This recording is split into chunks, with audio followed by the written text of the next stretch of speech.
Hi everyone, my name is Evelyn, and today I will talk about what is a resume, the different parts of a resume, and how to write one. So in this example, we have Ella Johnson. She has a resume that is according to her skills and the job that she's applying to. After your name, you want to include your job title. You include your phone number, your email, your city and state. Do not include your full address because this information is confidential or it's a little bit too personal. Include your LinkedIn profile. If you do have a LinkedIn profile, it's a great way to include it here. Your education section will be your first section if you are a recent graduate. If you have more experience and you're a seasoned professional, it's okay to include your education last. In this example, you include your Bachelor of Arts, your major, and then the university that you attended, the college, the location, which is city and state, and then you have the graduation date. Work experience, you move on to keeping your bullets clear, concise, and straight to the point. You really want to tell the recruiter your achievements, what you have created, what you have developed, or even brainstorm at each specific experience.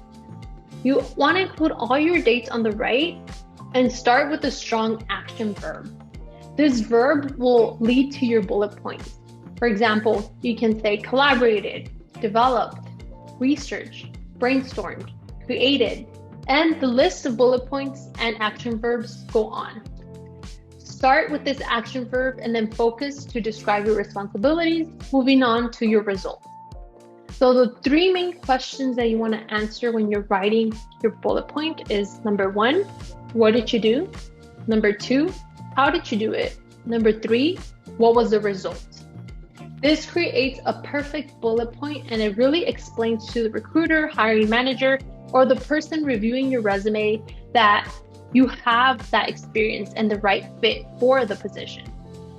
Do not lie on your resume. Be completely honest. This is your resume. Recruiters and hiring managers will smell the lie from a mile away. So make sure that you're honest and that you do know and remember what you wrote on your resume.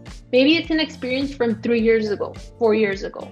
Really remember that experience so that when you go into the job interview, you're able to describe what did you do, how did you do it, and what was the result. It's important to be honest and also show that confidence. We see here that they have the next experience. So the purpose of the resume and even writing bullet points is to generate interviews and to land that job or your dream job or that next career move. Recruiters take an average of 6 to 8 seconds to look at your resume. So make sure that it stands out by creating bullet points that are relevant to the job description.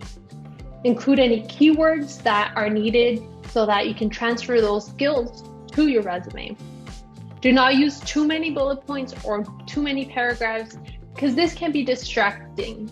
Because as I mentioned, it takes the recruiter 6 to 8 seconds to look at your one-page resume. You want to make sure that it's concise, clear, and straight to the point. And in this example, I provide 3 different bullet points as examples of how to craft your bullet point. In the first one, it has collaborated as part of a team of 10 designers, engineers, and producers to develop content. When you're thinking of writing your bullet points, always start with that action verb. If it's collaborated, managed, or communicated.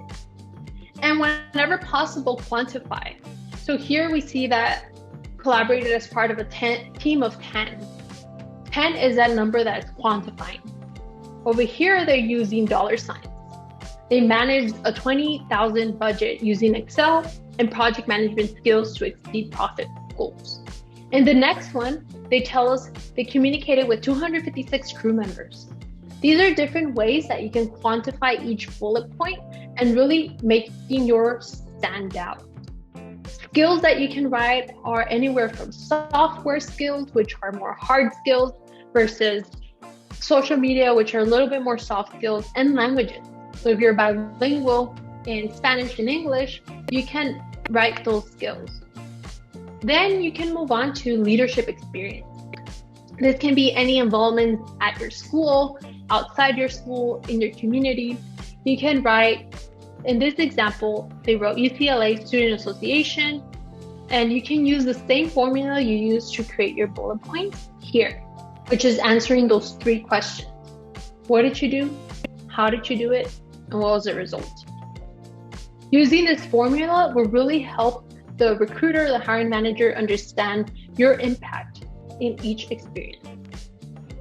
Awards and achievements, if you were part of a mentorship program, or maybe you're part of an association on campus, you can include that here.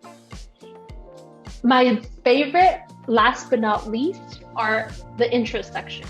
Exploring different cuisines, which I love. I love trying different foods, exploring road tripping.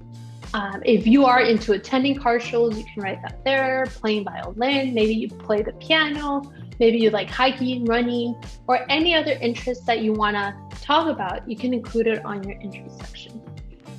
This is a wrap-up. This is your resume in 1 page. Feel free to use this template. I'll drop it in the description. This is a free template that you can use so that you can craft your resume as you're applying for positions. Thank you so much for listening. Until next time, bye.